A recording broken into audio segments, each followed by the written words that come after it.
Tá mesmo? Vocês não estão cara que estão entendendo, não. Estão entendendo? Então nessas horas geralmente eu sei, é fome. Tudo bem, daqui a pouco você resolve isso. Vamos analisar um pouco a história de vida de Paulo. Em Atos dos Apóstolos, importante que você guarde esse texto.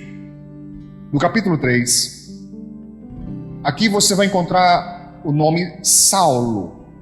Mas este Saulo, que na verdade no original é Saul, mas foi traduzido como Saulo, ele depois mudou de nome e ele mesmo preferiu ser chamado de Paulo. É a mesma pessoa, tudo bem? Isso está claro? Amém. Capítulo 3 de Atos, verso 1 e verso 3 diz: E também Saulo consentiu na morte dele aqui era Estevão, um jovem evangelista, pregador, que foi apedrejado e para ser morto precisava de um consentimento das autoridades, e Paulo consentiu. Ele consentiu na morte dele e fez naquele dia o quê?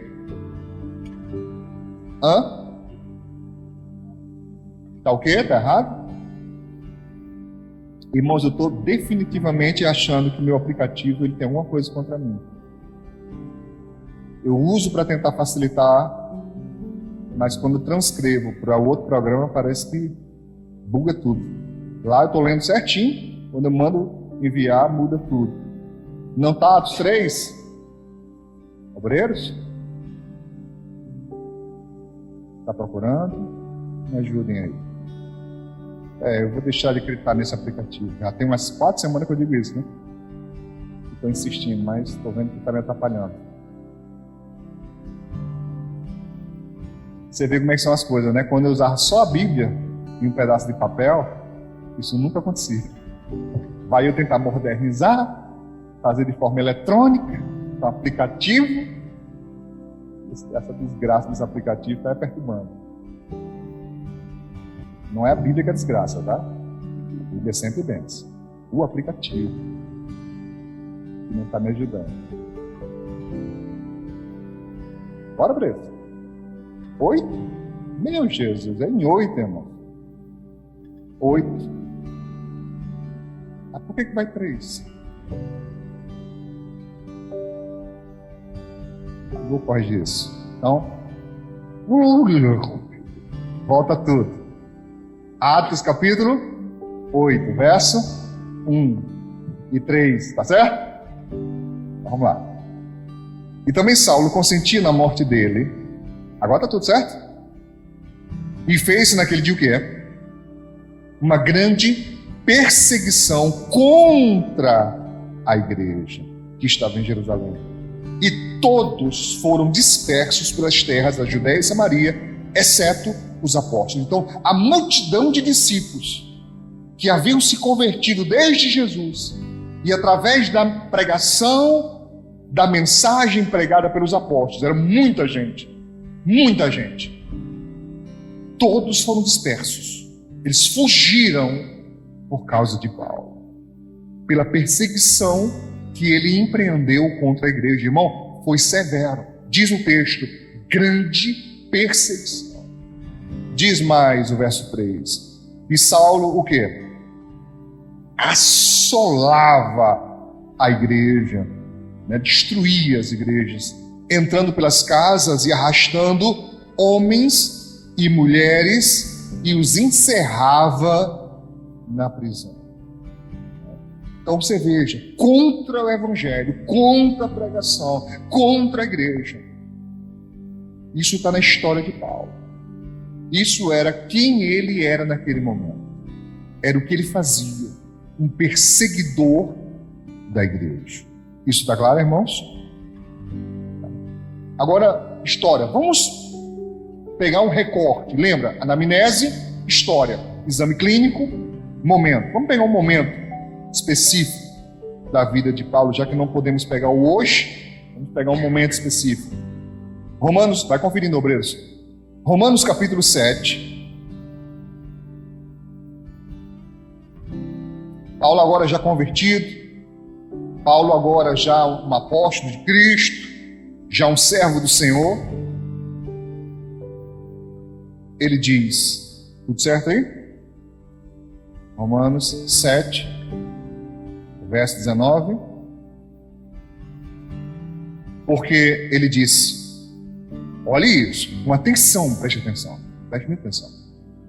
Porque não faço o bem que quero. O bem que eu quero fazer, não faço. Mas o mal que não quero, esse eu faço. Será que você não já passou por isso? Você quer fazer a coisa certa, você quer andar direito, você quer acertar na vida. Não estou nem falando só de pecado não, irmãos. Eu estou falando de falhas naturais do dia a dia, né? E a pessoa às vezes ela põe no coração, não, eu vou melhorar. Esse ano eu não vou ser igual eu fui os anos já passados. Eu vou melhorar, eu vou ser uma pessoa nova, direita. Eu vou cumprir com aquilo que eu prometo. Eu vou fazer aquilo que eu realmente considero que deve ser feito de forma correta. Mas quando a pessoa dá por si, já está falhando de novo. Por exemplo, uma grosseria. Quantas pessoas são grosseiras? Perdoe-me, estúpidas mesmo. E nem gostam disso, depois ficam sentindo-se mal. Depois fica com aquele peso, fica com aquela angústia. Por quê? Porque aquilo mexe consigo. Mexe com a pessoa. Ela não quer ser assim. Não quer. Mas quando se dá conta, já é. Eu não estou falando, irmãos, quando você tem que corrigir alguma coisa ou alguém. Às vezes nós temos que ser incisivos. Às vezes temos que ser severos. Cadê os pais? Mães, tios, avós. Se você tem alguém que está sob a sua tutela, sob a sua responsabilidade, às vezes é necessário você ser mais incisivo para colocar as coisas em ordem. Não é disso que eu estou falando. Eu estou falando daquela pessoa que praticamente já é a sua cultura ser uma pessoa grosseira, ser aquela pessoa agressiva. Sabe, irmãos, quando você deve entender isso. Nem é necessário, eu tenho medo de dizer isso necessário, porque eu não penso que é necessário ser grosseiro. Às vezes somos instigados, às vezes somos quase obrigados a ser grosseiros para defender um direito ou alguma coisa do tipo. Mas eu estou falando de pessoas que nem tinha realmente uma necessidade. É uma pergunta simples e a pessoa responde com 4 pedras na mão, só falta engolir. E dá vontade de você olhar para a pessoa e dizer, vai me engolir? Por que é isso tudo?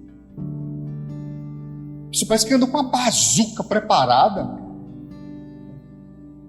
para atirar em quem, pastor? Até na muriçoca. Se fizer raio, se zunir demais no ouvido dela, ela atira. Entende? E às vezes a pessoa, ela percebe, poxa, eu não preciso disso. Por que eu sou assim?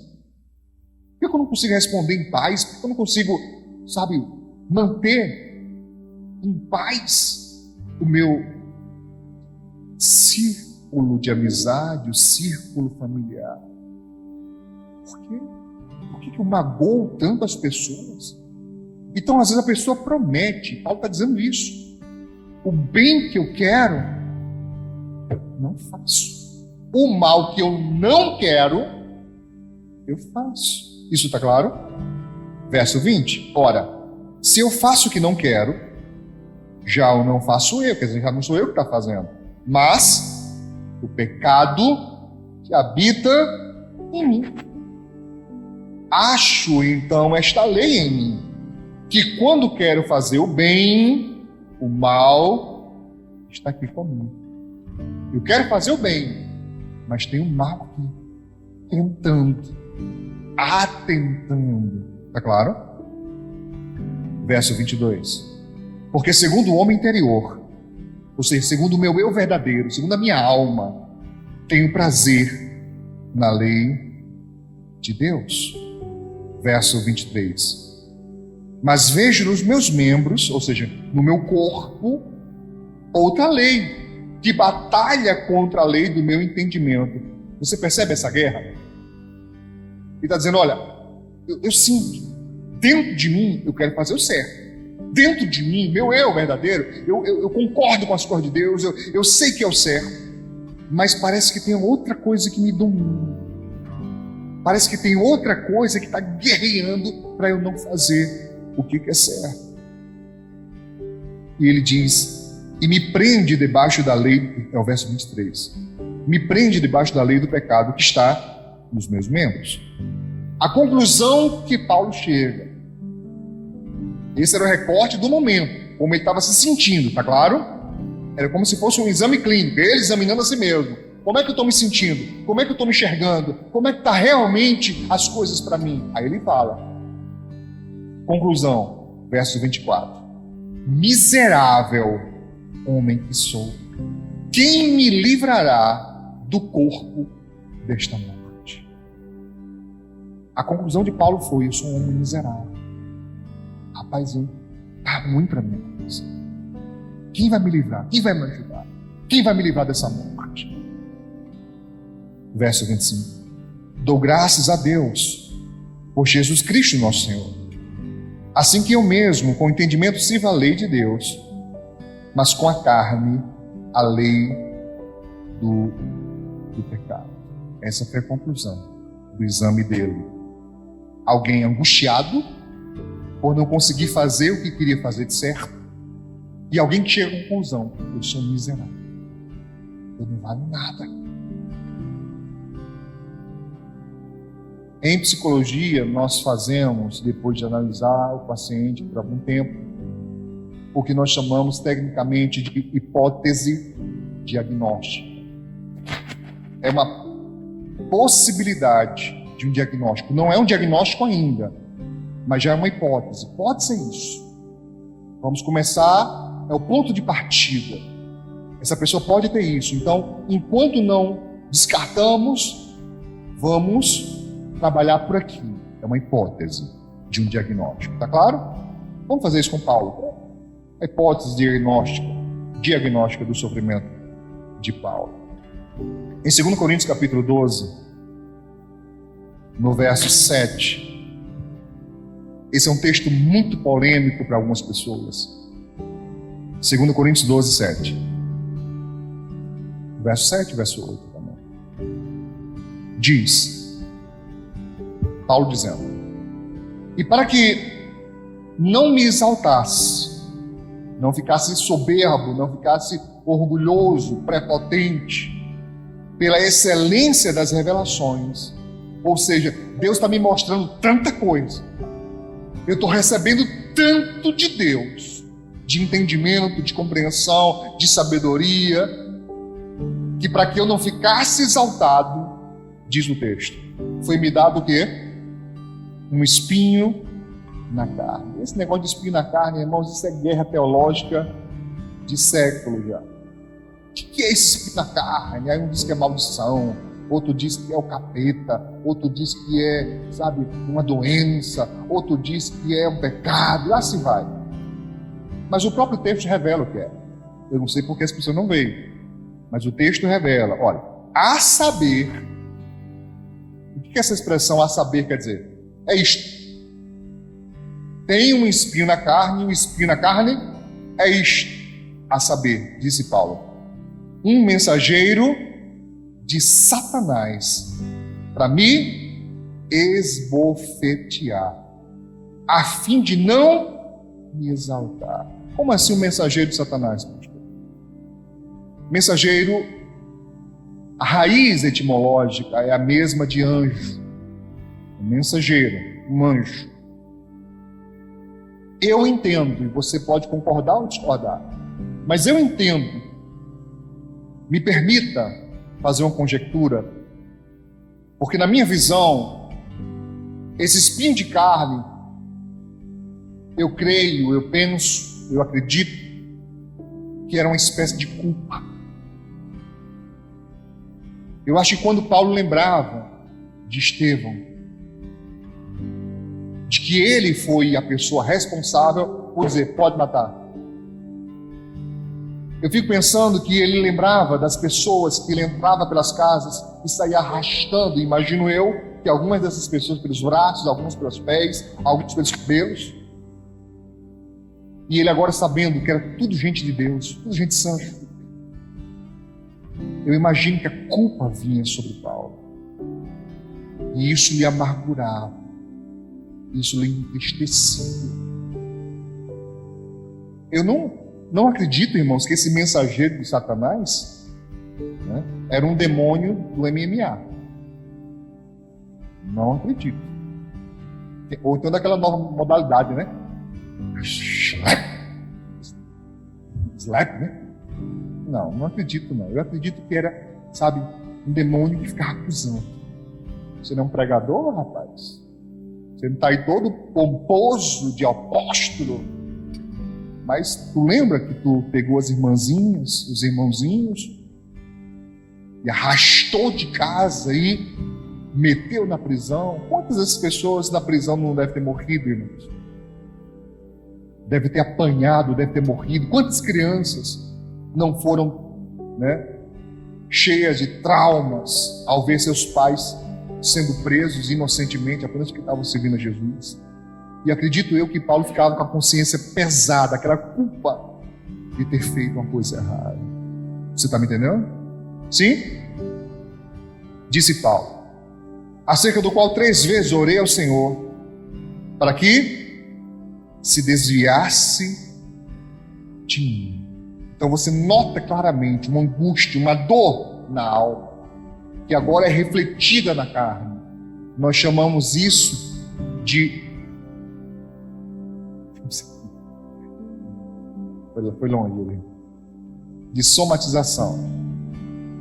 Somatização é quando a pessoa tem uma dor psicológica e o corpo reflete aquilo, expressa aquilo. Por exemplo, tem pessoas que, certo, aparecem manchas, já viu? Se ela ficar nervosa, se ela ficar agitada, se ela ficar triste, aparece mancha, parece que a pessoa tomou uma surra. O que é canto? Tem pessoas que, se ficarem ansiosas, se ficarem angustiadas, principalmente mulheres, os cabelos caem de tufo. Só está tomando banho, quando olha para o chão, tá lá. Parece que estão depilando a ovelha lá. Tanto pelo que tem no chão. Às vezes a pele começa a descamar. Quantas mulheres sofrem uma retenção do seu ciclo menstrual? Retém o ciclo. Outras, o contrário, tem um aumento de fluxo. Absurdo, uma coisa assim assustadora. E isso é o corpo refletindo o que a alma está sentindo, tá claro? Então eu entendo dessa maneira, respeitando os pastores, pregadores que entendem de forma contrária.